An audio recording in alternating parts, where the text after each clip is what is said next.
شباب السلام عليكم. السلام عليكم.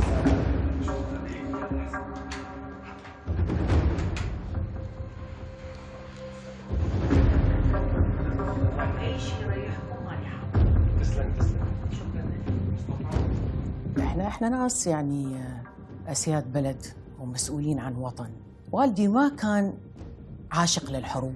الايرانيين استباحوا العراق، لكن تقسيم الوطن بكل المراحل غير وارد.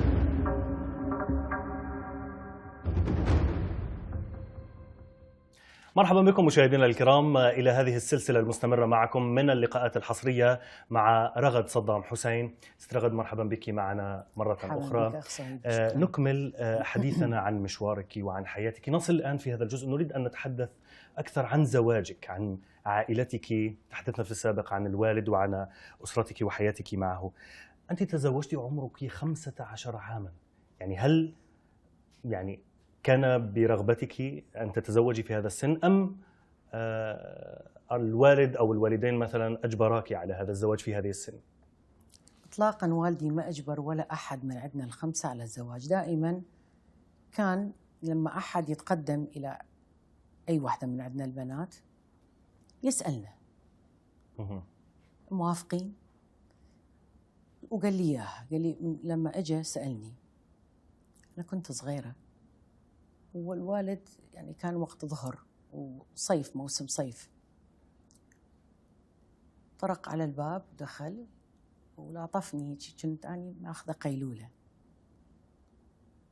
قعد على نهاية السرير جنبي. أبو رغد شلونك؟ شلون صحتك؟ سويتي اليوم؟ سولفت له، حكينا شوي. فقال لي وليدي عمامك متقدمي لك، فلان متقدم لك، إلك حرية في القبول أو الرفض،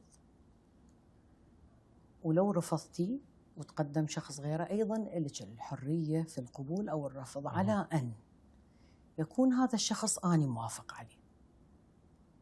يعني مو شخص أنا مو موافق عليه يصير أنت حرية الرأي إلك في الرفض أو القبول. وشعر أني يعني محرجة، فقال بنتي خبري والدتك قرارك شنو يكون. لم يعتبر انه السكوت علامة الرضا، يعني ما راد يحرجني. يعني ما راد يظل، لكن هو يعني كان يقصد بالذات، عذرا عن المقاطعة، كان يقصد في هذه المناسبة حسين كامل. أي طبعا. أنت كنت تعرفينه؟ طبعا. كان بيناتكم حب مثلا؟ حسين كان المرافق للوالد ونشوفه بشكل يومي. نعم. وفي أغلب الأحيان والدي يعني حسين والمرافقين الآخرين يقول لهم تفضلوا ويانا على الغداء. فنعم حبني وحبيته صحيح. سرا طبعا. والدتي كانت تعرف. بس يعني مو حب سنين يعني. نعم. وأنا كنت أصلا صغيرة، يعني كل الحب طول شهرين ترى وتجوزنا يعني. بس 15 سنة أنت كنت ما تزالين في المدرسة؟ كنت صف ثالث مخلصة. نعم. ولكن نحن نتحدث عن صدام حسين وأنت ابنة صدام حسين. نعم. حسين كامل ألم يخشى من أن يحب ابنة صدام حسين؟ تصدق والله ما سألته هذا السؤال. يعني إلى أن راح الدار حقه ما سألته. يعني الموضوع ليس سهلا، يعني أنه الجرأة أصلا أنه يتقدم لك. هو جريء يعني. هو نعم. جريء وشجاع. بعدين إحنا يعني ننشأ على أنه الزواج سوف يكون من الأقارب فقط. فبديهيا وطبيعيا. بعدين سبق أنه يعني قبل أنه أبادله مشاعره، يعني وبعد المشاعر يعني ما بيناتنا تواصل إحنا. نعم. لكن تشعر لما يعني أشعر لما نظرات فقط. بالضبط. صرت أسمع كثيرا من يعني بالعوجة. كل ما أروح ويا والدتي ياخذوني 4 5 من أقراني بالعمر، أكبر شوي أصغر شوي. صدق راح تتزوجين فلان؟ صدق فلان راح يعني نعم. يتقدم لك؟ يمكن هذا الشيء هو اللي خلاه ببالي يعني. نعم. كثرة تردد الاسم بهالطريقة خلاه ببالي. وهو لا جريء، ما أعتقد أخاف. نعم. والله ما سألته بس ما أعتقد أخاف. ذكرتي أنك كنت في الصف الثالث. كنت أنهيت الصف الثالث. أنهيت الصف الثالث. أكملت الدراسة بعد الزواج ولا لا؟ طبعا. أكملت الدراسة وأصريت على أن أكمل الجامعة أيضا، أدخل الجامعة وأكملها. حسين كامل كان يشبه كان الوالد؟ رافض. كان يرفض. كان رافض أنك تكملين الدراسة. وكنت مصرة أني أكمل الدراسة. أنت من أصريتي أم الوالد أجبره على القبول؟ أبدا، الوالد بهالموضوع هذا يعني يترك لنا الخيار. نعم. أنه أكمل أو ما أكمل. أنا كنت مصرة إني أكمل دراستي. وكملت دراستي الإعدادية، وبعدين يعني حسين لم يكن مع إتمام الدراسة بالبيت، ما كان عنده مانع، بس أنه أنا أروح للمدرسة لا، كان رافض. ما سبب الرفض؟ غيرة؟ ممكن. والله؟ أي ممكن. أو خوفا عليك؟ لا خوفا علي لا، احنا يعني بلد ذيك المرحلة أمين ما بشيء. كان يغار عليك كثيرا؟ كثيرا. وأنت؟ كذلك. يعني هو كذلك كان يعني جنرال، يعني هو وكذلك يعني شخصية كذلك. كنت تغارين أنت كذلك؟ صحيح. هل يعني حصلت بينكما أي؟ كثير. احكي لي، شوقتيني يعني مع المشاهدين. يعني ما أتذكر بالضبط، بس صار يعني أنه يعني عاتبة على أمور هي ما موجود، مو أنه شيء معين حصل وعاتبة عليه. هو نعم. يحبني، يحترمني، يحب والدي يحترمه، يحب أخوتي يحترمهم، خواتي، والدتي، فما كان يسيء إلى هذه المكانة. نعم. لكن أنا كنت طفلة وغيورة، فبعقل الطفلة كنت أعتقد في هذه الجزئية لازم أغار عليه. كان يضحك ويعني يحكي كلام لطيف وتعبر المرحلة هذه. على أنه قد يكون سؤالا فظا، ولكن لوجه المقارنة صحيح، ولكن بمن تعلقت رغد أكثر أو حبها أكبر، أو دعينا نقول المعزة، الوالد أم الزوج؟ هل أثرت أي علاقة أو أي حب للطرفين على حب الشخص الآخر؟ حب الوالد أحبه بلا منازع، وبالنسبة لي ما أقارن محبتي إلى بأي شخص، لا زوج لا أولاد لا أي شخص آخر. يعني الوالد عندي رقم واحد. نعم. بالمكانة والمحبة لا، رقم واحد الوالد. رغد، أنت عايشتي الكثير من الحروب، وأنت تزوجتي بالذات في تلك الحرب الإيرانية العراقية. ماذا تذكرين عن تلك الحرب؟ أذكر الكثير، كثير أحداث. أذكر أوائل الحرب، كنت صغيرة بالمدرسة، كان عندنا بيت بديل، تذهب العائلة، يعني عائلة من أقول العائلة أقصد والدي. وين؟ أين؟ في منطقة يسموه حي الشرطة. حي الخضراء. البيت البديل كل العائلة تروح لوالدي ووالدتي، وإحنا نسمي أم والدتي ماما حجية وماما حجية، وعدي قصيرة غدرة ناحلة. قعدنا الصبح، مفروض نداوم مدرسة. نعم. كان القصف شديد، فوخرت، شلت جنطتي، زحتها عن كتفي ووضعتها على الأرض. نزل الوالد يكمل القيافة يروح لي دوامه، فقال ها وليدي شو الجنطة ليش نزعتيها؟ أكو شيء مأخرج بما معنى؟ قلت له لا ما راح أروح. قال لا ما يصير. ليش ماما تروحين؟ قلت له بابا قصف، صواريخ، موت. يعني نعم. قال لا وليدي لازم تروحي. العراقية اللي معك بالصف لما تكونين موجودة تستمد الشجاعة من قدرتك على التحمل، لازم تروحين. ودول خواتك العراقيات بالصف، خواتك لازم تديري بالك عليهم. هنا هو زرع فيك هذا الدور، أنه أنت لست فتاة عادية، أنت ترسلين رسائل للآخرين.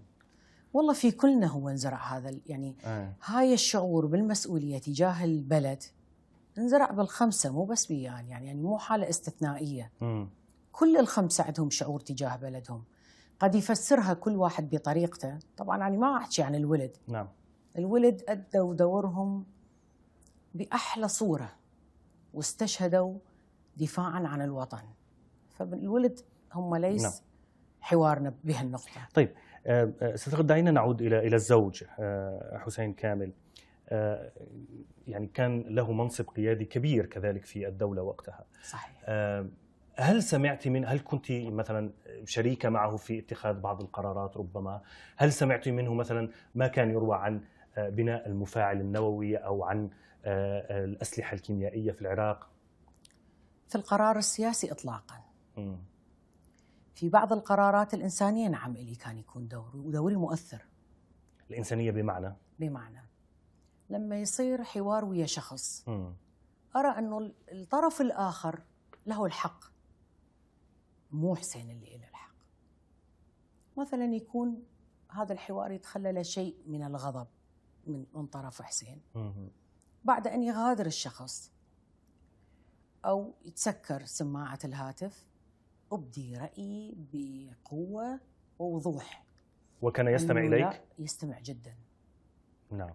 هو يحترمني ويعرف أنه رغم أني كنت صغيرة بالعمر، نعم، إلا أني عندي شيء من الحكمة، عندي القدرة على اتخاذ القرار، نعم، وعندي القدرة على التأثير على صاحب القرار اللي هو زوجي. نعم كان يسمعني. ست رغد، سنتحدث بعد الفاصل عن علاقتك بالزوج وعلى القصة الدرامية الكبيرة في حياة رغد صدام حسين مع زوجها حسين كامل، وانشقاقه وعودته فيما بعد للعراق وقتله هناك. مشاهدينا لا تذهبوا بعيدا، بعد الفاصل بقية الحديث.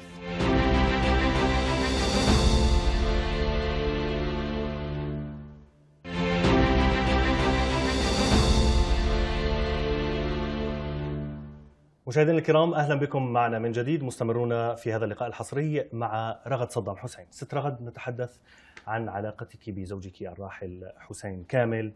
حديثنا عن شخصية الزوج حسين كامل وعن المناصب العسكرية والسياسية التي تقلدها. هو كان باني قوات الحرس الجمهوري ووزير التصنيع العسكري.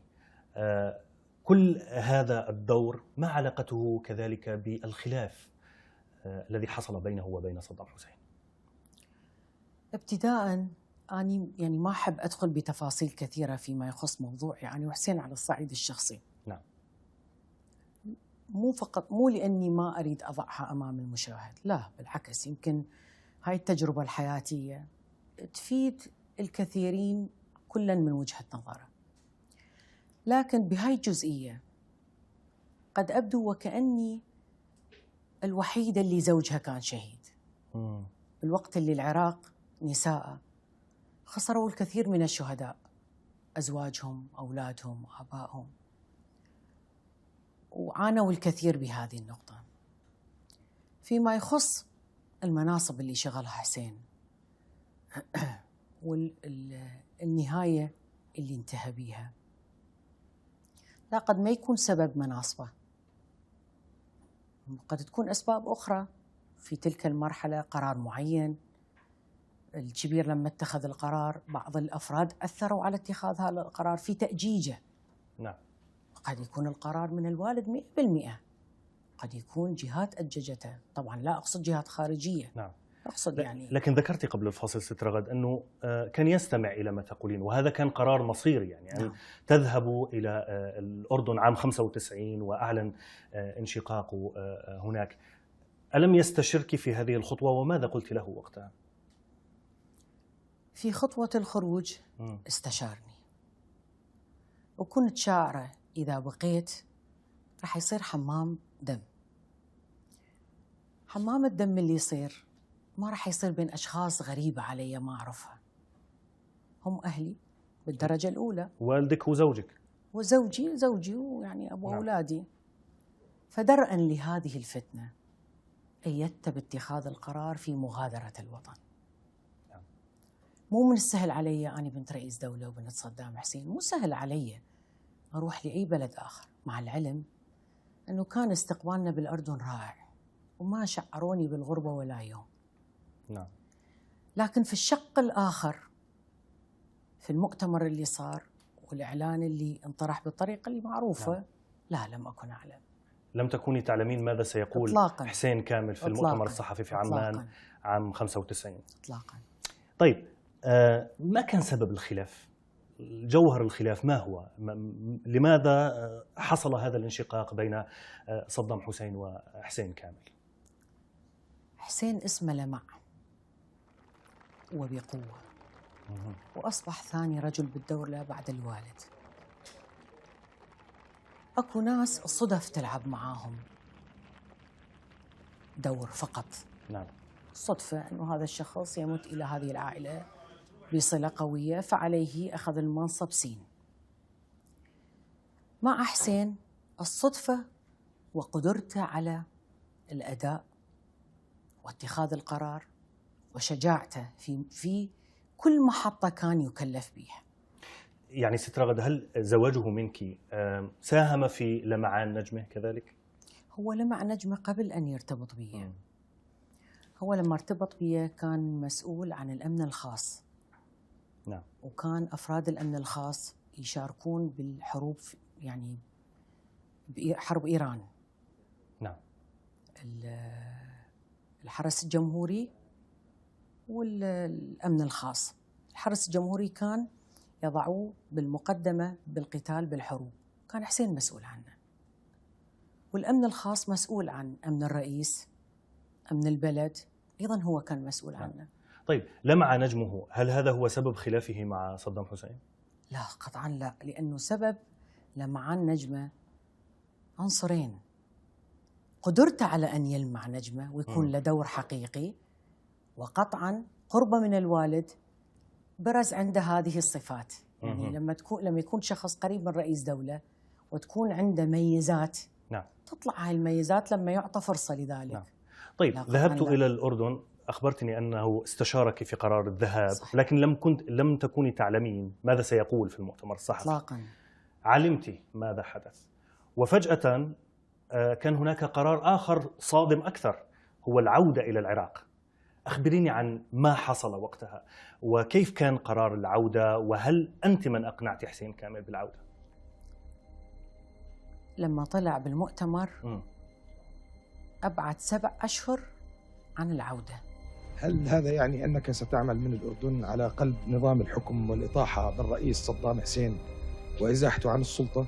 العمل سيكون من داخل العراق، وسيكون الساحة العربية هي كلها ستعمل أيضا للإطاحة بالنظام الحالي الموجود. إطلاقا ما كنت موافقة على اللي طلع وقاله أبدا، وهذا ما كان سر.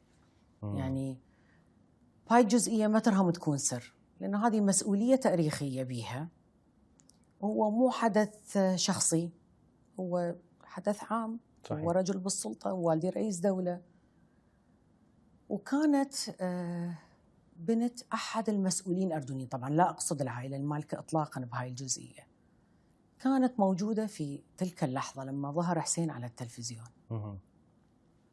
جتنا احنا نقول ضحوية يعني. نعم، وقت الضحى. وقت يعني الضحى. كنا أني ورنا وأخت حسين كانت معنا، كنتم تشاهدون التلفزيون يعني. التلفزيون كان أصلا مفتوح. لم تكوني معه في المؤتمر الصحفي؟ لم أكن معه بالمؤتمر، ما ممكن أكون معه بالمؤتمر.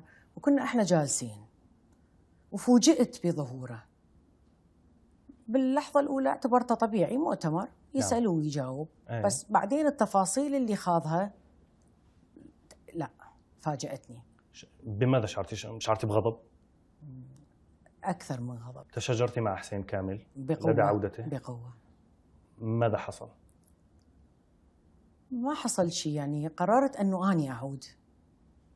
أنت والأولاد؟ وبدون الأولاد. وبدون الأولاد؟ بدون الأولاد، لأنه الأولاد يعني قال هو لازم يبقون.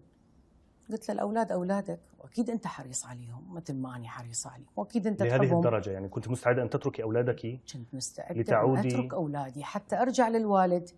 حتى يعني هاي الجزئية لا تحسب علي تجاه والدي. يعني مو من أصعب الأمور أنك تعادي يعني أبوك وأمك، شيء مو سهل إطلاقا، شعور مزعج. نعم. يعني الله لا يروي لأحد. نعم. هنا شوقتني أكثر. إذن هل كان لرغد صدام حسين دور في أن تقنع حسين كامل بالعودة للعراق، ومن بعدها قتل في العراق؟ هل أنت من أقنعتيه بالعودة؟ إطلاقا. كيف عاد؟ لم أقنع لسبب بسيط. أني ردت مرحلة تقطع، تنتهي، تهدأ. أني كنت يصل إلى مسامعي الأشياء اللي تحدث ببغداد في موضوعنا، في موضوع خروجنا. نعم. فكنت أراهن على الزمن أنه شوية وقت تهدأ الأمور، تتضح بعض الحقائق اللي ما راح أقولها، تتضح بعض الأمور، فيكون اتخاذ القرار بشأننا أو بشأن حسين أخف، أرحم. نعم. نعم. نعم. طيب، عدتم إلى العراق، حصل طلاق. نعم. والوالد هو اللي طلقكم يعني. نعم. أخبريني ماذا حصل، ويعني كيف كان تقبلك للقرار؟ أنت أخبرتيني في بداية هذه المقابلة أنه أنت تحبين زوجك وتحبين والدك كذلك بشكل كبير. قرار الطلاق كيف يعني تقبلتيه؟ ما تفاجأت، لأنه أني هو هذا الشيء اللي خبرت حسين، يعني من كنا بالأردن قلت له حسين راح يطلقنا أول ما نوصل، اهدأ خلي شوية وقت يمشي. حسين ما كان دا يتحمل بعده عن العراق، قاوم الشهر الأول فقط بعده عن العراق. هذا اللي أعاده للعراق يعني؟ هذا اللي أعاده للعراق، حنينه إلى العراق وأمور أخرى. أنا كنت متوقعة موضوع الطلاق، قلت طلقكم فورا لازم يد أول ما وصلتوا؟ اليوم الثاني لا، وصلنا مساء نمنا نعم. وقعدنا وطلقنا الظهر. كيف بلغكم انه لازم تطلقوا او حصل التطليق او كيف؟ لا بلغنا، ويعني كان واضح، والتقينا بالوالد من عندنا، حضرتك انا ورنا والاولاد كلنا، يعني طلب انه يشوفنا ورحنا. كان معكم حسين كامل ولا لا الولد ما كانوا معنا. رحنا للوالد وصار حوار طويل بيناتنا. كان متألم جدا الوالد، ولأول مرة أشوفه تخنق العبرة، يعني من يحكي ويانا كان متألم جدا. نعم. من هذه الخطوة، يعني ما ألومه إطلاقا. بعد أن انتهى الحوار العائلي اللي كنا بيناتنا، وأخوتي كانوا موجودين، قصي كان موجود، قال وعليه أنتوا راح تطلقون، يعني أنتوا ورانا تطلقون. وهكذا وقع الأمر. ما علقت أي تعليق، لأنه أنا أيضا كنت متأكدة أنه شعور خليط بين زعلانة، بين أنه يعني كان لازم نكون أكثر تأني في الخروج من العراق وفي العودة. نعم، تجنبا لحمام الدم كما ذكرتي. تجنبا لحمام ولكن الدم. حمام الدم وقع ست رغد للأسف. إيه؟ من قتل حسين كامل وشقيقه؟ كان القرار قرار عشائري. أنا أذكر بعد الأحداث زوجة الأستاذ عزت، الخالة أم أحمد، يعني صديقة للوالدة، ويعني نعم. إحنا كعائلة حالة واحدة تقريبا. صار اجتماع أعضاء قيادة، وهنا أعضاء القيادة يعني تزعمهم عمي عزت، قال له سيادة الرئيس إحنا كدولة نسقط حقنا في اتخاذ قرار الإعدام، لأنه ذول الرجال أزواج بناتك وأولاد لي 9، فإحنا يعني حقنا نتنازل عنه في هاي الجزئية، يعني خاطرك أولاً وخاطر الآخرين. هنا أحد الأقارب اللي كان في السلطة رفع إيده قال له لا، إحنا كعشيرة ما نتنازل عن يعني حقنا في أن يتم قرار الإعدام، يعني يحدث يصدر القرار به. وهنا نعم. اتخذ القرار بهذا الشكل. نعم، ولكن هناك كلام على أنه الرئيس هو الذي أصدر الأمر في النهاية، وكان أصلا وتم يعني بإشراف من عدي شقيقك عدي صدام حسين. صحيح هذا الكلام أم لا؟ إذا أقول لك مو صحيح يعني رح أبعد شوية عن الحق. ضيف إلى هذا وذاك أنه اللي صار مو شيء حدث بين اثنين. شوف، حتى أنصف حالي وحتى أكون صادقة، لو أنه الموضوع تم بيناتنا إلى أن أموت ما تطلع مني أي مفردة، لكن الموضوع اللي صار كان أكبر من العائلة. عسكر يعني جيش كامل تحرك، يعني نعم. مو جيش بالمعنى، أقصد عسكر موجودين. نعم. وكل أصحاب القرار عندهم علم، فاتخذ القرار يعني نعم.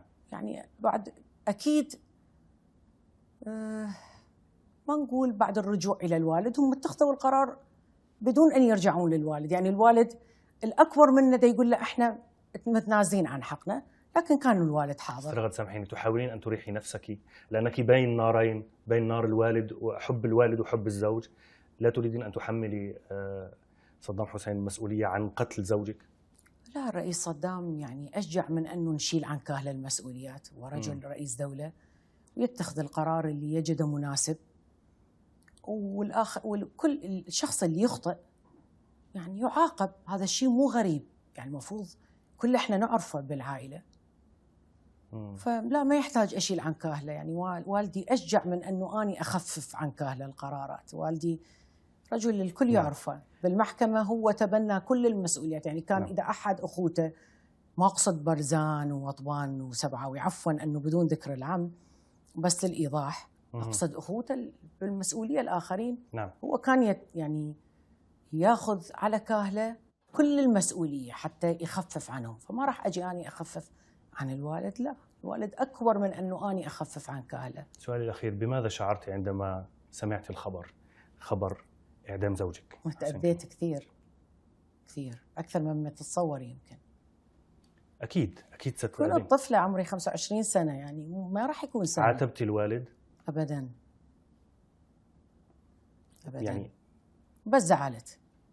وأدرك هو هذا؟ طبعا هو ذكي حاول جدا. إرضائك بشيء ما؟ حاول إرضائك بشيء؟ أيه. ورضيتي؟ لا. رغد صدام حسين، أنا أشكرك جزيلا على صراحتك. شكرا. ولكن الحديث له بقية ضمن هذه السلسلة الحصرية. مشاهدينا، للحديث بقية، انتظرونا في بقية الأجزاء من هذه المقابلة الحصرية مع رغد صدام حسين.